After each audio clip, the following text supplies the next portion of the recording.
शेतकरी मित्रांनो नमस्कार। या येत्या रविवारी आणि सोमवारी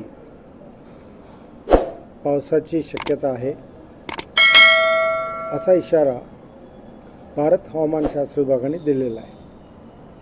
तर तो कशा प्रकारे कुठे पाऊस होईल याची माहिती मी तुम्हाला आपल्याला देतो। दक्षिण कोकण, उत्तर कोकण तसेच उत्तर महाराष्ट्रातले नाशिक, धुळे, नंदुरबार या जिल्ह्यात पावसाची शक्यता रविवारी व सोमवारी नाही। जळगाव जिल्ह्यात अल्प 6.1 मिलीमीटर पावसाची शक्यता आहे।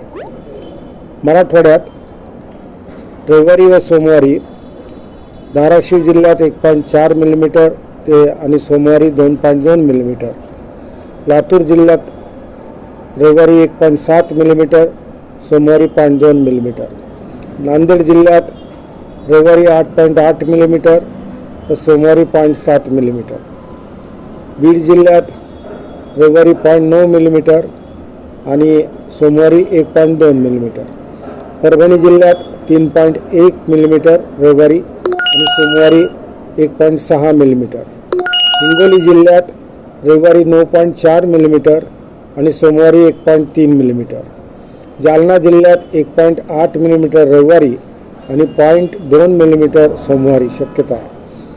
छत्रपती संभाजीनगर जिल्ह्यात रविवारी 0.4 मिलीमीटर आणि सोमवारी 0.3 मिलीमीटर।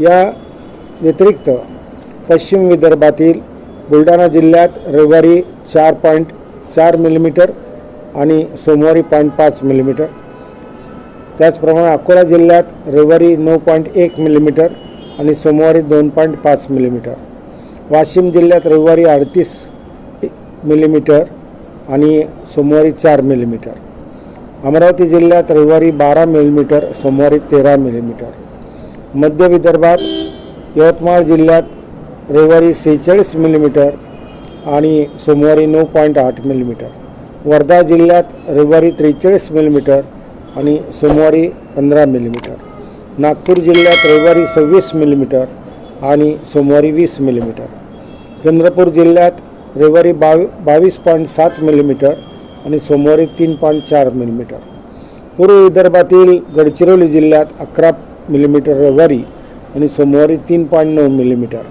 भंडारा जिल्ह्यात रविवारी 22 मिलीमीटर आणि सोमवारी 11 मिलीमीटर, गोंदिया जिल्ह्यात रविवारी 12 मिलीमीटर आणि सोमवारी 10 मिलीमीटर। आता पश्चिम महाराष्ट्रातले काही जिल्हे बघू आपण। कोल्हापूरला 0.3 मिलीमीटर, सांगली जिल्ह्यात 0.1 ते 0.2 मिलीमीटर, सातारा जिल्ह्यात 0.1 ते 0.6 मिलीमीटर, सोलापूर जिल्ह्यात 1.1 मिलीमीटर ते 0.6 मिलीमीटर, पुणे जिल्ह्यात 0.1 मिलीमीटर आणि नगर जिल्ह्यात पावसाची शक्यता वर्तवलेली नाही। हे आता सगळं कशामुळे होत आहे तर वाऱ्याच्या दिशेत बदल झालेला आहे। समुद्राच्या पाण्याचं तापमान वाढलेलं आहे। अरबी समुद्राच्या पाण्याचं तापमान 30 अंश सेल्सिअसपर्यंत वाढलं आहे। हिंदी महासागराचं पाण्याचं तापमान 30 अंश सेल्सिअसपर्यंत वाढलं आहे आणि वाऱ्याची दिशा आग्नेयेकडून साधारणपणे जिथं पाऊस होणार आहे, उदाहरणार्थ विदर्भामध्ये, तिथं आग्नेयेकडून वाऱ्याची दिशा राहणार आहे। यामुळं हा पाऊस होतो आहे। आता हा हवामान बदल याचाच एक उत्तम नमुना आहे असं मी म्हणेन आणि त्यामुळं होणाऱ्या पावसापासून आपण सोंगणी करत असाल तर ही कामं शनिवारपर्यंत आटोपावीत। त्याचप्रमाणे इतर काही कामं महत्त्वाची असतील तीही कामं शनिवारपर्यंतच आटपून घ्यावीत, म्हणजे आणि उघड्यावर धान्य साठवू नये, हे सगळ्यात महत्त्वाची मला सूचना आपल्याला करायची आहे। एवढाच हवामान सल्ला मला आपल्याला द्यायचा आहे आज आणि मला जरूर वाटलं की हा हवामान सल्ल्याचा इशारावजा सल्ला आहे।